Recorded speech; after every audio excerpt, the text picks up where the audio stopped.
حضرت ابو ہریرہ رضی اللہ تعالیٰ عنہ سے روایت ہے، ابو داؤد شریف کی حدیث ہے کہ مکی مدنی سلطان رحمت عالمیان صلی اللہ علیہ وسلم نے فرمایا قرآن کریم میں 30 آیتوں کی ایک سورت ہے، وہ اپنی تلاوت کرنے والے کی شفاعت کرے گی یہاں تک کہ اسے بخش دیا جائے گا۔ اور وہ کون سی ہے؟ آقا نے فرمایا تبارک الذی بیدہ الملک، یہ وہ سورت ہے۔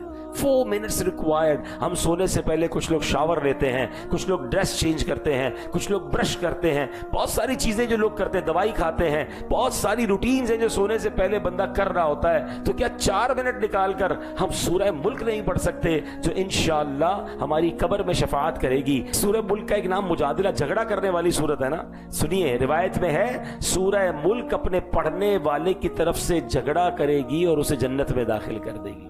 یہ جھگڑا وہ والا جھگڑا نہیں ہوگا جو آپس میں ہم لڑتے ہیں، ایک مان والا بھی تو ہوتا ہے نا کہ نہیں یا اللہ میں نے اس کی بخشش کروانی ہے، میں نے اس کی شفاعت کروانی ہے۔ اللہ کی بارگاہ میں یہ جو جھگڑے کے الفاظ آئے ہیں نا کہ اللہ کی بارگاہ میں وہ جو مان والی ضد ہوگی، یہ سورہ ملک کے بارے میں بھی آئی۔ اور مجھے ایک اور روایت یاد آئی، حدیث کا خلاصہ ہے، چلے یہ بھی آج اچانک یاد آ گئی تو بڑی پیاری حدیث ہے، نسائی شریف میں یہ حدیث موجود ہے اور بھی کتابوں میں ہے کہ قیامت کے دن حدیث کا خلاصہ ہے کہ وہ نیک افراد جن کو اللہ کریم اپنے کرم سے جنت میں داخل فرما دے گا، ان میں سے کچھ لوگ وہ ہوں گے جو اللہ کی بارگاہ میں کھڑے ہو جائیں گے اور اللہ سے کہیں گے یا اللہ ہماری تو بخشش ہو گئی، مگر ہمارا ایک دوست ہے جو جس نے نمازیں ہمارے ساتھ پڑھی، ہم گواہی دیتے ہیں اس نے روزے رکھے، یا اللہ ہم گواہی دیتے ہیں وہ ہمارے ساتھ نیکیاں کرتا تھا، اے اللہ اسے تو نے جہنم میں ڈال دیا ہے کیونکہ اس کے گناہ زیادہ ہوں گے، اے اللہ تیری بارگاہ میں اس کے لیے سفارش کرتے۔ وہ بندہ اللہ سے مان والا جھگڑا کرے گا اور اس نیک شخص کو اجازت دی جائے گی کہ جاؤ اپنے دوست کو جہنم سے نکال کر جنت میں ساتھ لے جاؤ۔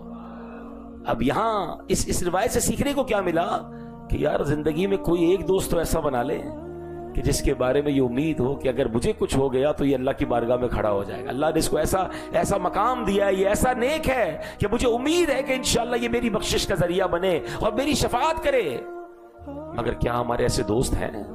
آج تو دوست ایسے بنائیں کہ بندہ نماز پڑھے تو دوست مذاق اڑا رہے ہوتے ہیں، یعنی وہ دوست جو مجھے نیکی پر ٹونٹ کریں، میں عبادت کی طرف آؤں تو مذاق اڑائیں میرا، مجھے وہ دوست اچھے لگتے ہیں۔ نہیں میرے پیارے اسلامی بھائی، دوست وہ ہوتا ہے جسے دیکھ کر خدا یاد آ جائے۔ ہاں روایتوں کا مضمون ہے، دوست وہ ہوتا ہے جسے دیکھ کر خدا یاد آ جائے۔ ایک اور روایت یہ ہے کہ دوست کے دین پر ہوتا ہے۔ سوچے میں کس دوست سے دوستی کر رہا ہوں۔ اچھا کچھ لوگ تو اور آگے بڑھ جاتے ہیں، کہتے ہیں میرا دوست غیر مسلم ہے، میں جانتا ہوں میرے دوست کے عقیدے ٹھیک نہیں ہیں، میں جانتا ہوں اس کا عجیب سا خیالات ہیں اللہ رسول کے بارے میں، اس کے صحابہ اہل بیت کے بارے میں، اولیاء کے بارے میں بڑی بکواس کرتا ہے، مگر وہ اس کا ایمان ہے، میں تو صرف کھانا کھاتا ہوں، رات کو کھیلتے کودتے ساتھ ہیں۔ ولا حول ولا قوت الا باللہ۔ جو اللہ کے بارے میں، رسول کے بارے میں، صحابہ کے بارے میں، اہل بیت کے بارے میں بری بات کرے، وہ میرا دوست ہو کیسے سکتا ہے؟ آپ کے ماں باپ کے بارے میں کوئی بری بات کرے، دوستی کریں گے اس سے؟ بتائیے نا، آپ کی ماں کو گالیاں دے اور ام المومنین کے بارے میں بری بات کرے، آپ کہیں گے یار یہ تو اس کا مسئلہ ہے، میں تو بس رات کو ڈنر کو جاتے ہیں، چائے پیتے ہیں، دوستی ہے، باقی اس کا عقیدہ الگ ہے، میرا عقیدہ الگ ہے۔ کیا جواب دو گے آپ قیامت کے دن ان صحابہ کرام، اہل بیت اور ان بزرگان دین کو جن کے بارے میں وہ بکواس کرتا ہے؟ دوست کے دین پر ہوتا ہے۔ دوست وہ بناؤ جو قیامت کے دن شفاعت کر سکے، مگر شاید ہم ایسے دوست بنا رہے ہیں جو شاید قیامت میں ہماری پکڑ کا سبب نہ بن جائے۔ بہرحال I come towards topic کہ سورہ ملک سبحان اللہ یہ اللہ کی بارگاہ سے شفاعت کروائے گی۔ حضرت عبداللہ بن مسعود رضی اللہ تعالیٰ عنہ فرماتے ہیں جو روزانہ رات کو سورہ ملک کی تلاوت کرے، جب وہ قبر میں جائے گا اور عذاب کے فرشتے اس کے قدموں کی طرف سے آئیں گے تو اس کے قدم کہیں گے تمہارے لیے ادھر کوئی راستہ نہیں ہے، کیونکہ یہ رات میں سورہ ملک پڑھا کرتا تھا۔ پھر وہ فرشتے اس کے پیٹ کی طرف آئیں گے، وہ کہے گا تمہارے لیے میری جانب سے بھی کوئی راستہ نہیں، کیونکہ اس نے میرے اندر سورہ ملک کو یاد کر رکھا تھا۔ پھر وہ اس کے سر کی طرف آئیں گے، کہا جائے گا تمہارے لیے میری طرف سے بھی کوئی راستہ نہیں، کیوں اس لیے کہ یہ رات سورہ ملک مجھ سے ہی پڑھا کرتا تھا۔ تو پتہ چلا میرے پیارے اسلامی بھائیوں، ہمیں سبحان اللہ سورہ ملک کو پکڑ لینا ہے، یہ انشاءاللہ عذاب قبر سے بچائے گی۔ اور اب نبی پاک علیہ الصلوۃ والسلام کی ایک بڑی کمال کی حدیث ہے، صحابہ نے اس کو کتنا سیریس لیا۔ اب ذرا آپ غور کیجئے، اللہ کرے آج کے اس بیان کے بعد ہم بھی اس کو اسی طرح سیریس لے لیں۔ حضرت انس بن مالک رضی اللہ تعالیٰ روایت کرتے ہیں کہ نبی پاک علیہ الصلوۃ والسلام نے فرمایا کہ ایک شخص فوت ہو گیا، اسے سورہ ملک ہی یاد تھی، جب اسے قبر میں اتارا گیا تو عذاب کا فرشتہ آ گیا، تو یہ صورت اس کے سامنے ہو گئی۔ فرشتے نے کہا تم کتاب اللہ ہو، اور مجھے تمہاری بے ادبی پسند نہیں ہے. میں تمہارے لیے اس مرنے والے کے لیے اور اپنے لیے کسی نفع اور نقصان کا مالک نہیں ہوں. اگر تم اسے عذاب سے بچانا چاہتی ہو تو میرے ساتھ اللہ پاک کی بارگاہ میں چلو اور وہاں جا کے سفارش کرو. سورہ ملک اس فرشتے کے ساتھ، عذاب کے فرشتے کے ساتھ بارگاہ الہی میں حاضر ہوگی. یہ نبی پاک واقعہ سنا رہے ہیں اور عرض کی ہے میرے رب تیرے فلاں بندے نے مجھے تیری کتاب سے منتخب کر کے سیکھا، میری تلاوت کی. اے اللہ کیا تو اسے آگ میں جلائے گا، اسے عذاب دے گا حالانکہ میں اس کے پیٹ میں ہوں؟ الہی اگر تیرا یہی ارادہ ہے تو مجھے اپنی کتاب سے مٹا دے. اگر اس نے مجھے یاد کیا ہے اور تو نے اس کو جلانا ہے تو اے اللہ پھر مجھے اپنی کتاب سے مٹا دے. اللہ کریم فرمائے گا میں تجھے ناراض ہوتا دیکھ رہا ہوں. سورہ ملک نے عرض کی ناراض ہونا میرا حق ہے. اللہ پاک نے ارشاد فرمایا جا میں نے اسے تیرے حوالے کیا اور اس کے حق میں تیری سفارش قبول کی. چنانچہ وہ واپس آ گئی اور عذاب کا فرشتہ خالی ہاتھ واپس چلا گیا. پھر سورہ ملک نے اس میت کے منہ پر اپنا منہ رکھ کر کہا کیا ہی خوب یہ منہ ہے جو اکثر میری تلاوت کرتا تھا، کیا ہی خوب یہ سینہ ہے جس نے مجھے محفوظ کیا. پھر وہ قبر میں اس کا دل بہلاتی رہتی تاکہ اسے وحشت نہ ہو. حضرت انس بن مالک فرماتے ہیں کہ سرکار دو عالم علیہ السلام نے جب یہ بات بیان فرمائی نا صحابہ میں تو ہر چھوٹے بڑے آزاد و غلام ہر شخص نے اس سورت کو سیکھ لیا. آپ علیہ السلام نے اس کا نام منجیہ یعنی نجات دلانے والی سورت رکھا. جتنے صحابہ تھے بڑے چھوٹے سب نے سورت کو یاد کر لیا کہ ایسا مرنے کے بعد کام آنے والی سورت ہے اور اس طرح اللہ کی بارگاہ میں سفارش کرے گی. تو سب نے سورہ ملک جو ہے وہ جناب یاد کر لی. میں آپ سے بھی گزارش کروں گا اگر آپ بار بار پڑھیں گے ویسے بھی وہ یاد ہو جاتی ہے تو سورہ ملک کو یاد کر لیں، اس کو روزانہ پڑھیں اور اپنی عادت میں شامل کریں. اللہ کی رحمت سے دنیا بھر میں جو دعوت اسلامی سے اسلامی بھائی اور اسلامی بہنیں تعلق رکھتے ہیں ان کو فاؤنڈر آف دعوت اسلامی امیر اہل سنت نے ایک بہت پیاری بکلیٹ دی ہے. 72 کوسچنز ہیں مردوں کے لیے، خواتین کے لیے 63 ہیں اور ان سب میں ایک ٹک باکس لگا ہوا ہے. اگر ابھی تک آپ نے وہ بکلیٹ نہیں دیکھی ہے تو دعوت اسلامی .net سے نیک اعمال آپ لکھیں گے تو وہ بکلیٹ سامنے آ جائے گی. اس کی ایپلیکیشن بھی نیک اعمال کے نام سے ہے. وہ کمال کے کوسچنز ہیں، ڈیلی ہمیں اس کو ٹک کرنا ہے کہ ہم نے پورا دن کیسے گزارا. اس میں ایک بہت پیارا کوسچن ہے کہ کیا آج آپ نے سورہ ملک پڑھی یا سن لی ہے، تاکہ روزانہ آپ ٹک کریں گے تو انشاءاللہ سورہ ملک کی عادت بن جائے گی. اللہ ہمیں نیک اعمال پر عمل کرنے کی توفیق عطا فرمائے. اب آئیے سورہ ملک کچھ اس کا میسج بھی لیتے ہیں کہ ہم پڑھتے تو بہت بار ہیں، ہم اس کو انڈرسٹینڈ بعض اوقات نہیں کر رہے ہوتے، حالانکہ کمال کے میسجز ہیں. اللہ قرآن میں فرماتا ہے تبارک الذی بیدہ الملک، بڑی برکت والا ہے وہ جس کے قبضے میں ہی ساری بادشاہی ہے. یعنی ملک، قدرت، اختیار سب کا سب اللہ پاک کا ہے. وہی اس شان کا مالک ہے جس کی مرضی اس کائنات میں نافذ ہے. ایک شاعر نے خوب کہا نا کسی کو سوچوں نے کب سراہا، وہی ہوا جو خدا نے چاہا، جو سب کے ماتھے پہ مہر قدرت لگا رہا ہے وہی خدا ہے. ہم انسانوں کی کمزوری ہے، ہمیں کچھ طاقت اختیار مل جائے تو اب ہم کیا کرتے ہیں، اب خواہ مخواہ تکبر کا شکار ہو جاتے ہیں. فرعون کو دیکھیے، اسے تاج و تخت ملے تو خود کو خدا کہنے لگ گیا. نمرود بدبخت کو اختیارات ملے تو خدائی کا دعویٰ کر بیٹھا.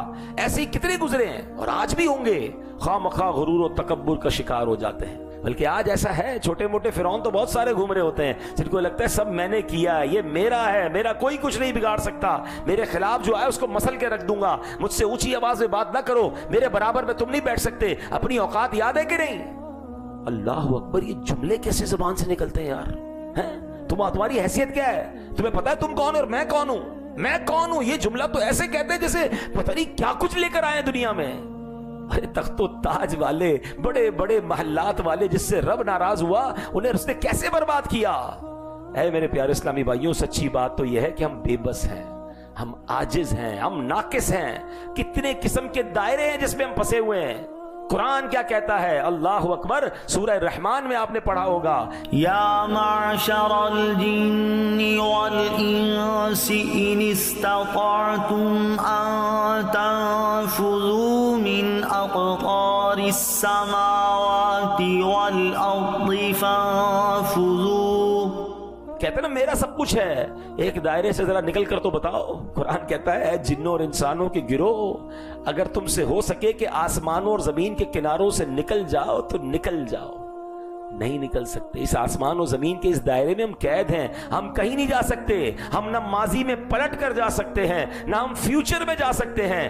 ایک لمحہ ہے ہمارے پاس, بس یہ چند سیکنڈ جو ہے نا, بس اسی پر تو ہم اختیار رکھتے ہیں. ہم ٹائم لیس بھی نہیں ہو سکتے. ایسا بھی نہیں ہو سکتا کہ وقت گزرتا رہے, میرا ٹائم نہ گزرے.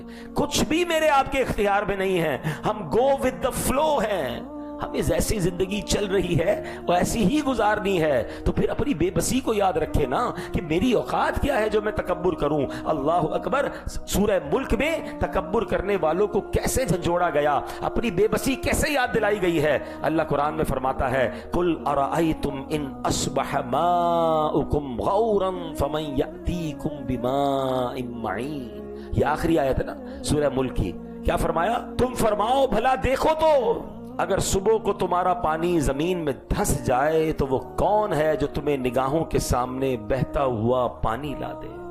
غور کیجئے کتنے مجبور ہیں کہ ہماری زمین کا اگر پانی خشک ہو جائے نا, ہم اس لائق نہیں کہ پانی نکال سکیں. اب یہ تو اللہ نے اپنی قدرت کا نظارہ دکھایا, مگر فلسفی ہوتے ہیں. مثنوی یہ مولانا روم نے لکھا کہ ایک فلسفی تھا, اس نے یہ قرآن کی آیت سنی, کہا اس میں کیا پرابلم ہے, تمہارا اللہ کہتا ہے کہ پانی زمین میں دھس جائے تو کوئی نہیں نکال سکتا. ہم مشین لائیں گے, بورنگ کی بڑے بڑے آلے لائیں گے, سائنس کو استعمال کریں گے, سارا پانی نکال لیں گے. ہمارے لیے کیا مشکل ہے؟ بڑا تکبر, بڑا اس کا جناب غرور. رات وہ شخص سویا تو خواب میں ایک طاقتور شخص آیا اور اس نے اس فلسفی کے منہ پہ زوردار تماچا مارا. ایسا چانٹا مارا کہ اس کی دونوں آنکھیں باہر نکل آئیں, ساتھ ہی آنکھوں میں جو نور کا ایک قطرہ ہوتا ہے نا, وہ قطرہ گر کر زمین میں جذب ہو گیا. آنکھوں سے نکلا, زمین میں جذب ہو. یہ سارا واقعہ خواب میں ہوا. صبح اٹھا تو اس کی دونوں آنکھیں بے نور, اس کو کچھ نظر نہیں آ رہا. اللہ اکبر. خواب میں آنے والے شخص نے کہا تھا کہ تو کہتا ہے کہ اللہ پانی زمین میں دھسا دے تو ہم آلات سے نکال لیں گے, تیری آنکھوں کا جو نور کا ایک قطرہ زمین میں جذب ہوا ہے نا, پہلے وہ نکال کے دکھا. صبح ہوا تو آنکھیں نہیں تھیں, وہ اندھا ہو چکا تھا. اے میرے پیارے اسلامی بھائیوں, اس کے غرور اور تکبر کا سارا نشہ اتر چکا تھا. کسی کو تاج وقار بخشے, کسی کو ذلت کے غار بخشے, جو سب کے ماتھے پہ مہر قدرت لگا رہا ہے وہی خدا ہے. اے میرے پیارے اسلامی بھائیوں, اپنی بے بسی کو یاد رکھنا ہے. ہم کچھ بھی نہیں, سب اللہ ہے. اللہ ہی کے دستے قدرت میں سب کچھ ہے.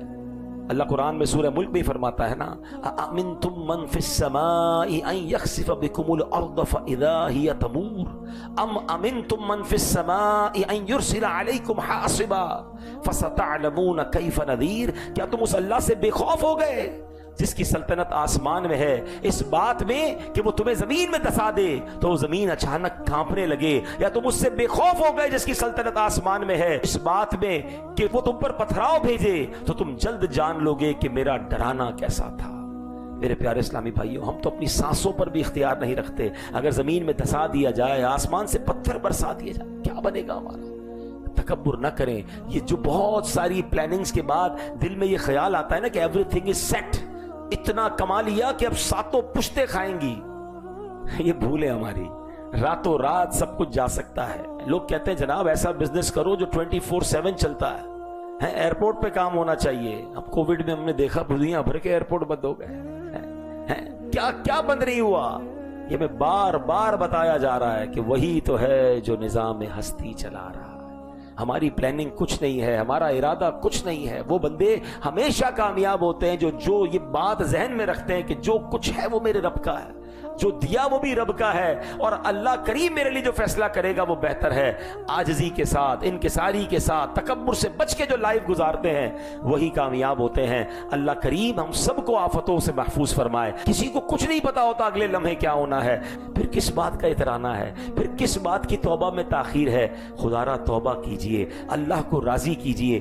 زندہ ایسے رہیے کہ مرنے کی تیاری ساتھ ساتھ ہو کہ اگر آج رات بھی میں قبر میں جاؤں گا تو میرا رب مجھ سے راضی ہوگا. دنیا کا مال, دنیا کی دولت, دنیا کی شہرت, دنیا کے تعلقات سب ادھر رہ جائیں گے, میں اکیلا قبر میں جاؤں گا. آپ نے کبھی زندگی میں نہیں دیکھا ہوگا کہ جو اربوں پتی مرتا ہے اس کی قبر میں کوئی چھوٹی سی تجوری بھی ساتھ جاتی ہے کہ جناب تھوڑے 2-5 لاکھ ڈالر رکھ دو, اتنے اربوں روپے چھوڑ کے جا رہا ہے, تھوڑے پیسے ساتھ لے جائے. کچھ نہیں قبر میں جاتا. آپ نے کبھی نہیں دیکھا ہوگا کہ 4000 گز کے بنگلے میں رہتا تھا, یار اب اس کا انتقال ہوا, اس کی تو کچھ 50 گز کی قبر بنا دو.